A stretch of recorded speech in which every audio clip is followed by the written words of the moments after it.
we have in the U.S., there's been a survey since 1970 of freshmen, which is the first year, 18-year-olds entering university, all the way from 2-year colleges up to Harvards and Ivy Leagues. If you actually look at the male-female political beliefs, liberal, conservative, there's basically no difference. If anything, women were more conservative than men in 1970. Not until we get to the mid-2000s do you start to see women starting to become more liberal than men, but it's really not till the 2010s that becomes a significant gap of like 10 points or more. It's now up to like 15, 16 points.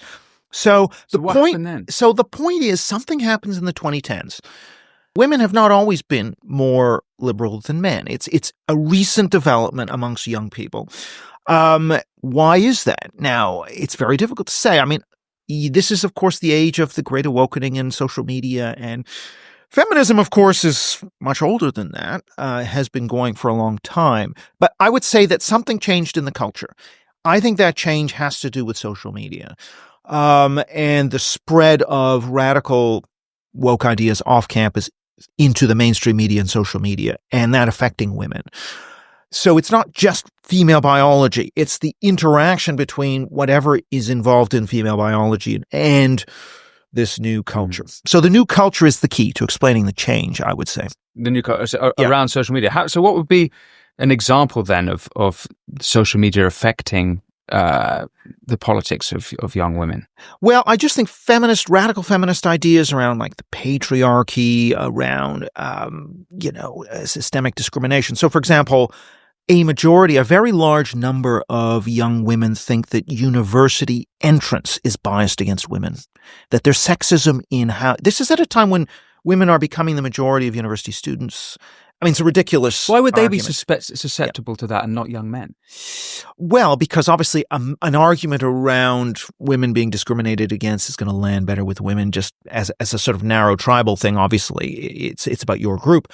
Having said that, of course, a significant number of young men are feminist as well, would buy into these. So, and for example, if we take that J.K. Rowling, should J.K. Rowling be dropped by her publisher? More women would say she should be dropped than men, which of course doesn't compute if you think about women's rights. But on the other hand, women are going for this, but also quite a few young men are also buying into these woke ideas. So I think it's a mistake to say, oh, the young men are moving right. Actually, no. Young men are more woke now than they were in the past. It's just that they're not as woke as young women. It doesn't, and actually, if you look at a lot of these trends in the gender gap, it's being driven by young women moving left and not so much by young men moving right in terms of their attitudes.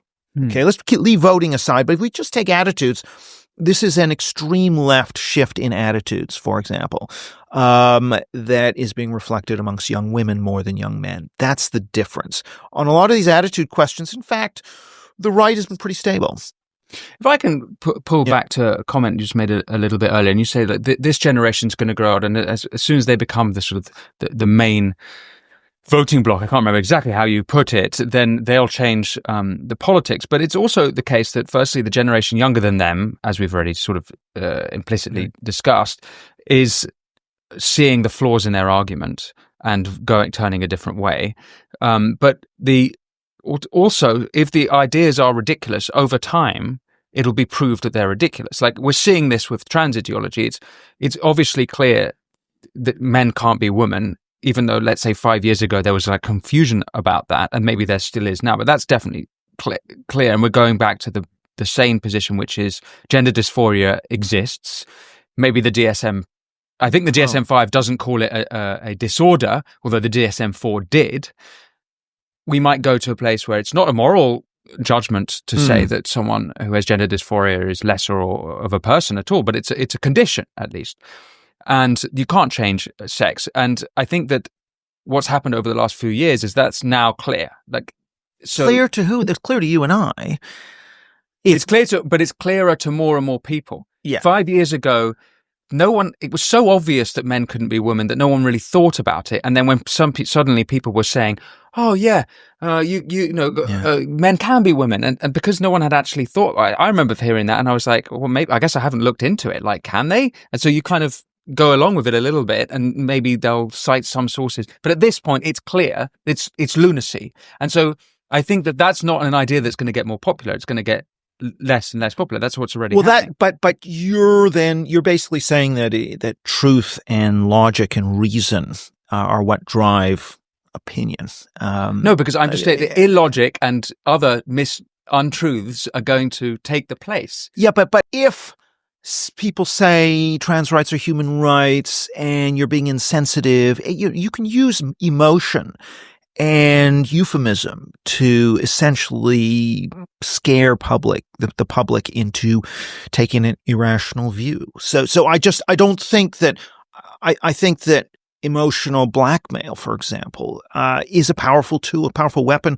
I think shaming and taboos are a powerful weapon, and people can suppress reason, or they can not look into something very closely because they know it's radioactive. I don't want to go there. Another example on that would be the whole residential school genocide thing in Canada, which is a complete. Can you just explain that story? Well, yeah. So, for example, and you are Canadian. I am Canadian. Yeah, but this is another example of where essentially being nice combined with emotional blackmail from the left is enough to convince a lot of people that lies are truths, right? So for example, there was this claim that there were 215 bodies found near one of these residential schools, which are schools where Indigenous Canadians went from scattered reserves. They went down into these schools. This is turn of the century. When is this? It's basically from the late 19th century until the 1960s or thereabouts. And so one of the claims is that there were kids that were killed and buried in these graves, mass graves. Lurid tales about people being taken out and killed. And anyway, so it's all nonsense. They claimed that there were these mass graves. There's no bodies have ever been found. No parents, no records of parents looking for missing kids at their school. The whole thing is Pizzagate level. And yet, every political party in Canada, nobody will speak against this. Still now, there were a few brave politicians in British Columbia who just were ejected from their party for questioning the mass graves hoax. Increasingly, people probably know it's not true, but you just can't question it for fear of being labeled not an ally to the Indigenous, genocide denier, all this kind of crap. So these are powerful leftist emotional blackmail weapons that shut people up, that have full institutional backing.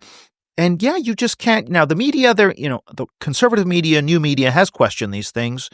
But public opinion, the poll that I did last year on this showed that, 60% of Canadians still believe the mass graves hoax, because the media has completely, the establishment media, the establishment politicians have this kind of consensus, this omerta around this subject. Who started the hoax? Do we know? Yeah, it was kind of reported. It's a combination of white left-wingers plus Indigenous activists who more or less perpetrated this hoax.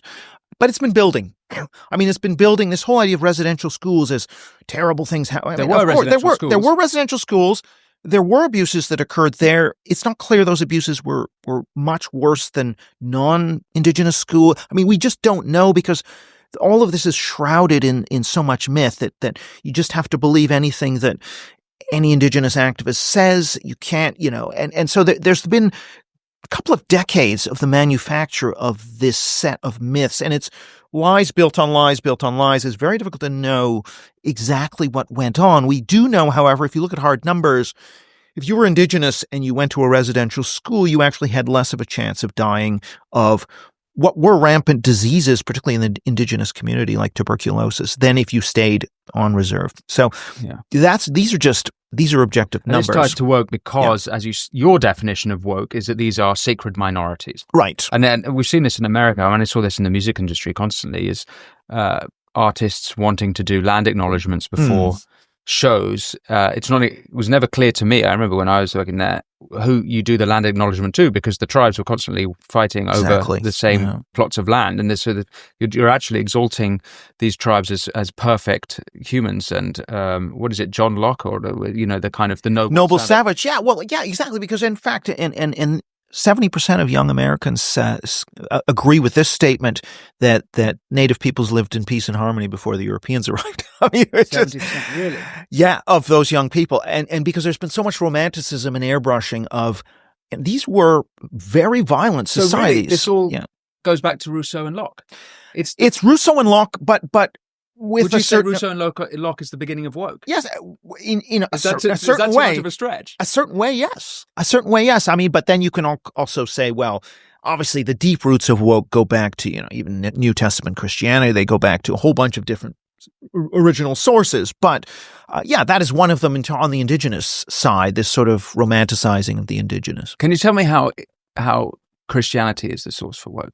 I'm not saying it is So, for example, I mean, as Nietzsche, Nietzsche had this idea of slave morality, right? This idea. I mean, if you say the last shall be first and the first shall be last, and the meek shall inherit the earth, and there is definitely a kind of egalitarian, protect the weak element, and of course you do need some of that. That's been the source of a lot of good. Is just overshot, right? So, if that's your morality, then, you're always going to want, and if you strip out the religious part, what you're left with is essentially sacralizing the weak, and instead of class, we're going to talk about race, gender, and sexuality, and those groups are going to be the sacred group. Thanks for watching this clip from The Winston Marshall Show. You can click here to watch the full episode, and for more clips like this one, don't forget to subscribe.